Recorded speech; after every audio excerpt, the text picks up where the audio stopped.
तुमचं BMS Marathi YouTube चॅनलला. तर सर्वप्रथम आज आपण संधान कल्पना बघणार आहोत.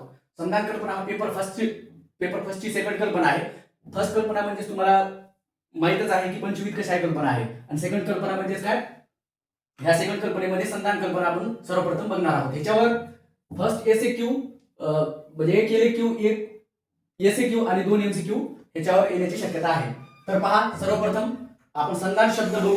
संधान शब्द कसा तयार झाला? संधी ते यदिती म्हणजे काय, संधानाला प्लूट प्रत्यय लागला असता संधान प्लस प्लूट हा असा शब्द संधान शब्द तयार झालेला आहे. त्यानंतर आपण बघू त्याची परिभाषा.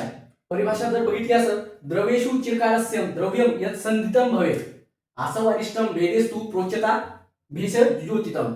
ह्या जर कोणाला श्लोक पाठ करण्यात अडचण येत असेल तर त्याने त्याचा अर्थ बघून घ्या. संधान प्लस द्रव म्हणजे कोणते, जल आणि क्वाथ, प्लस द्रव्य प्लस मधुर द्रव्य म्हणजे जसं की मध आणि गुळ किंवा शविरा. त्याच्यावरून आपण जर वरून टाकायचे तर द्रव्य बघितलं तर प्रक्षेप द्रव्य वरून टाकतात. प्रक्षेप द्रव्य घेतले, त्यानंतर आपण बघू त्याच्यामध्ये पुन्हा संधान द्रव्य टाकले. संधान द्रव्य म्हणजे कोणकोणते, धातकी पुष्प आणि मधु पुष्प. त्यानंतर एकत्र काही काळपर्यंत, परिणाम त्याचा चिरकाळापर्यंत त्याचं ठेवायचं, खूप वेळापर्यंत, खूप दिवसापर्यंत त्याला ठेवायचं. त्यानंतर त्याच्या स्वरूपामध्ये आसव प्लस अरिष्ट निर्माण होत आहे. आसव किती येतं तर 84 आसव आहे. ही त्याची प्रोसेस झालेली आहे.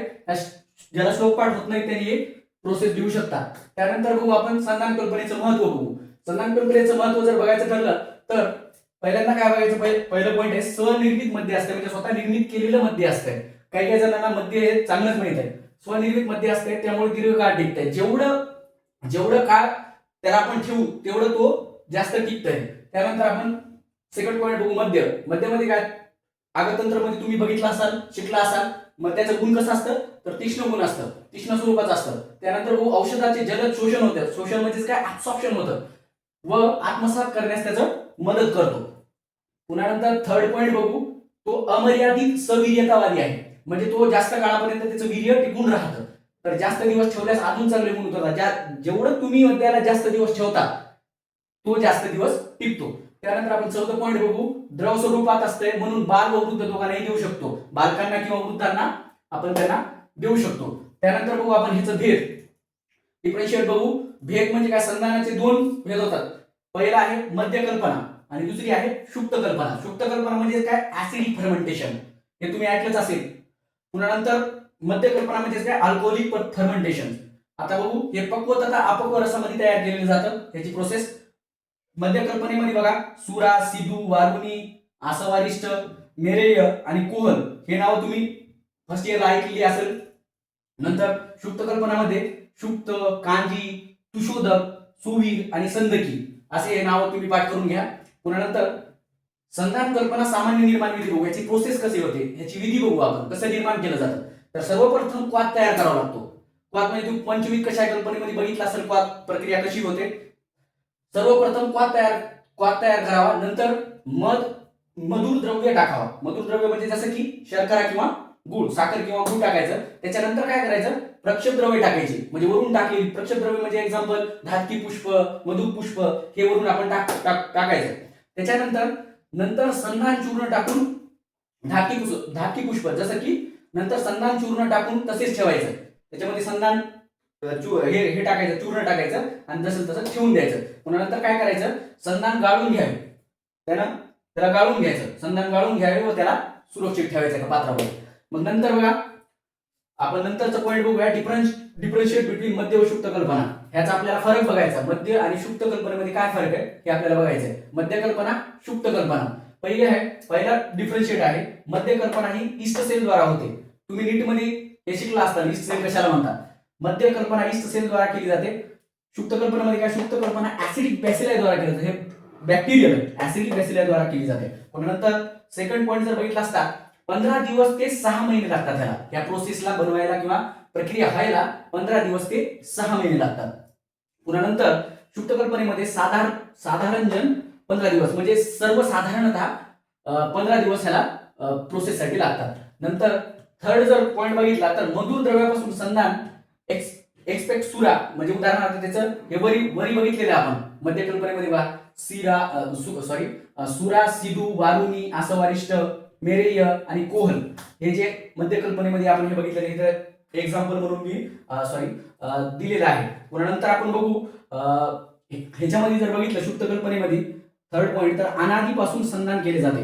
जे अनादीपासून सुरुवातीपासून संधान केलं जातं. पुन्हा त्यानंतर जर पॉइंट बघायचं ठरलं तर पहा, संधान हेतू आवश्यक घटक द्रव्य, म्हणजे त्याच्यामध्ये कोणकोणते कंपोनंट्स म्हणजे घटक द्रव्य कोणकोणते लागतात ते बघू. पहिलं पॉइंट आहे द्रव द्रव्य. द्रव म्हणजेच काय आपण बघितलंय. द्रव म्हणजेच काय, जल किंवा क्वाथ, आणि द्रव्य म्हणजेच काय, हे आपले मधुर द्रव्य, कोणते शर्करा असेल, गुळ असेल, हे द्रव्य. ह्याच्यामध्ये कन्फ्यूज होऊ नका, द्रव कशाला म्हणतात आणि द्रव्य कशाला म्हणतात. पुन्हा नंतर द्रव द्रव्य, क्वाथ, स्वरस व जल. त्याचा क्वाथ किंवा स्वरस किंवा जल हे द्रवद्रव्य म्हणून आवश्यक घटक हे द्रव्य वापरले जातात. पुन्हा सेकंड जर पॉइंट बघितला असता, मधुर द्रव्य. मधुर द्रव्य जसं की दैनंदिन जीवनामध्ये आपण बघतो की गुळ, मध, साखर हे मधुर द्रव्य, हे घटक द्रव्य म्हणून टाकायचे. पुन्हा नंतर वरून टाकता, ही सगळी प्रोसेस झाल्यानंतर वरून प्रक्षेप द्रव्य कोणकोणते टाकायचे, तर धातकी पुष्प किंवा मधु पुष्प हे असे आपण प्रक्षेप द्रव्य म्हणून टाकले. हे सोपं आहे.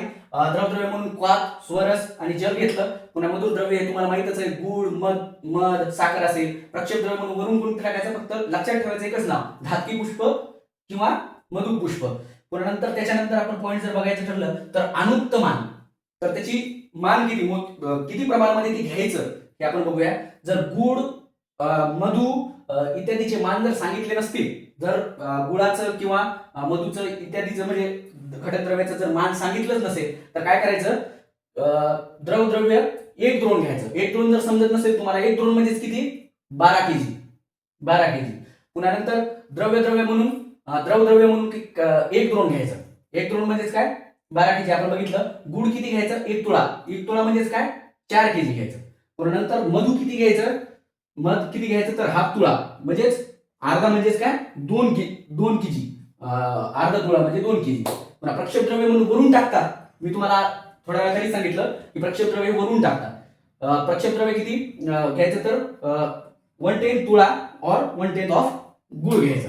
हे आपण अनुक्तमान पाहिलेलं आहे. पुन्हा नंतर जर पॉइंट बघितला तर संधान परीक्षण म्हणजे ऑब्झर्वेशन, म्हणजे संधान प्रक्रिया जेव्हा करतो आपण, जेव्हा बनवतो तेव्हा काय काय आपण ऑब्झर्वेशन केलं ते आपण बघूया. संधान वेळी परीक्षण आणि संधान संपन्नानंतर, म्हणजे त्याच्यानंतर. संधान वेळी परीक्षण जर बघितलं तर इथं लिहिलेलं आहे, तुम्हाला दिसत असेल. संधान वेळी परीक्षण मध्ये पहिला आहे प्रक्षेप द्रव्य, हे काय होतात, वर तरंगतात. प्रक्षेप द्रव्य हे काय होतात, वर तरंगतात. आणि नंतर काय, त्याच्यामध्ये सुन आणि गुदगुद असा आवाज येतो. गुदगुद आवाज म्हणजे काय, गुदगुद होत नाही बरं का, गुदगुद आवाज येतो. त्यानंतर आपण बघितलं तर मद्याचा वास येऊ लागतो. फर्मेंटेशन झालं ना तर वास येऊ लागतो. नंतर हे संधान वेळी ऑब्झर्वेशन झालं. पुन्हा नंतर आपण बघूया संधान संपन्नानंतर. त्याच्यानंतर जर बघितलं तर प्रक्षेप द्रव्य हे काय करतात, खाली बसून जातात, त्या पात्रामध्ये बुडाला जाऊन बसतात. पुन्हा नंतर गंध, वर्ण उत्पत्ती होते, म्हणजे गंध येतो, स्मेल येते, वर्ण येतं, ही त्याची उत्पत्ती होते. त्याच्यानंतर जर बघितलं तर पात्रामध्ये शब्द येत नाही. संधान वेळी परीक्षणावेळी काय होतं, आवाज येत होते, गुदगुद, सुनसुन असे आवाज येत होते. पण त्याच्यानंतर प्रक्रिया जर बघितली तर ह्याच्यामध्ये शब्द येत नाही, म्हणजे आवाज येत नाही वगैरे. तर थँक्यू. आपण ह्याच्यानंतरचं सेकंड व्हिडिओमध्ये बघूया.